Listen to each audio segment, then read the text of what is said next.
Saya katakan pada ibu saya, bahkan Allah akan turunkan saat di dunia. Ayah saya meninggal saat saya masuk pesantren, dan baiknya saya rasakan luar biasa. Beliau mengajar di musalla kecil dulu, sekarang jadi masjid. Itu saya selalu di bawah. Beliau mengajar, saya tidur. Sekarang gantian, saya mengajar, beliau tidur. Dan kadang di pangku, gendong sampai pulang. Saya pernah sengaja pura-pura tidur untuk ingin tahu apa yang dikerjakan ayah saya di jalan. Jaga betul supaya nggak bangun. Begitu saya disimpan di kasur dan bangun, diajak bercanda. Saya mau masuk pesantren, beliau nggak sempat ngantar. Saya bertemu, beliau menangis, peluk saya, minta maaf nggak bisa ngantar ke pesantren. Saya belum mengerti apapun saat itu. Saya bertekad, insya Allah saya belajar dengan sungguh-sungguh. Sepekan 2 pekan saya dapat panggilan pulang. Saya tanya pada kakak saya yang ikut, sekarang ada di sini, di mana ayah? Beliau nggak jawab. Sampai di Bandung, paman saya, beliau sekarang Sekom MUI Jawa Barat, langsung menyampaikan, nampaknya nggak akan terkejar sampai sana, mungkin sudah dimakamkan. Saya ngerti, paham saat itu bahwa beliau telah wafat. Maka saya pulang.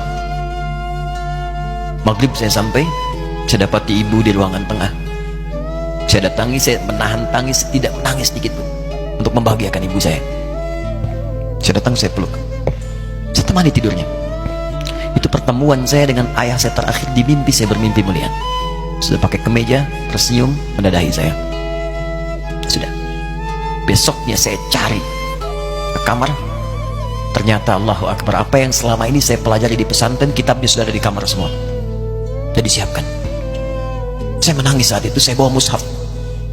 Jadi bapak saya, ayah saya, itu bajunya pun saat wafat dibagikan kepada sahabat-sahabatnya. Bajunya, kitab-kitab ini dibagikan. Ibu saya menunjukkan kemudian ada jam yang nanti nak pakai. Saya bilang, simpanlah. Saya bawa mushaf.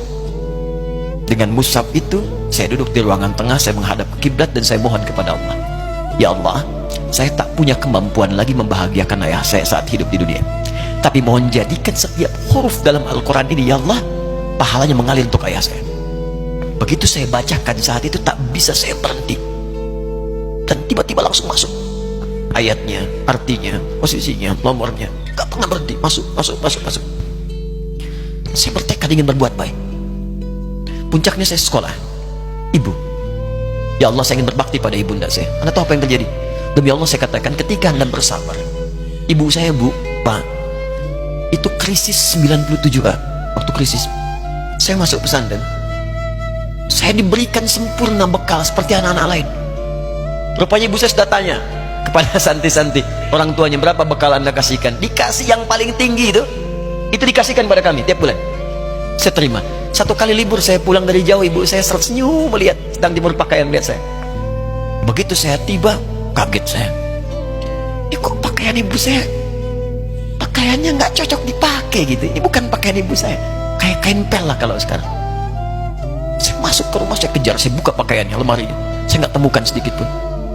Saya kejar kakak saya, dia sudah siapkan makan. Kak perempuan kami yang kedua, mana pakaian ibu saya? Perhatikan jawabannya. Dia menangis saat itu. Dia bilang, mama itu telah menjual semua perhiasan dan pakaiannya untuk pendidikan kamu. Jual. Itu kita katanya. Jual. Dan bertahan dengan 150.000 per bulan saat krisis. Jadi rupanya ibu saya itu makan nasi sehari cuma sekali. Beliau mengajar. Di berangkat sekolah itu cuma makan pisang, minum kopi, makan nasinya malam. Saya bilang, ya Allah, saya akan ganti baju ibu saya dengan kain ihram, dan saya gandeng tangannya di Masjidil Haram. Itu apa yang terjadi? Begitu saya kuliah di Libya, alhamdulillah, saya berangkat, saya mulai mengajar, saya serius belajar. Saat itu kemudian Allah mulai berikan jalan. Saya ingin sungguh-sungguh. Malam saya bangun, saya sholat, saya belajar, saya menghafal Quran, saya belajar riwayat Quran. Sampai puncaknya tiba, saya ditugaskan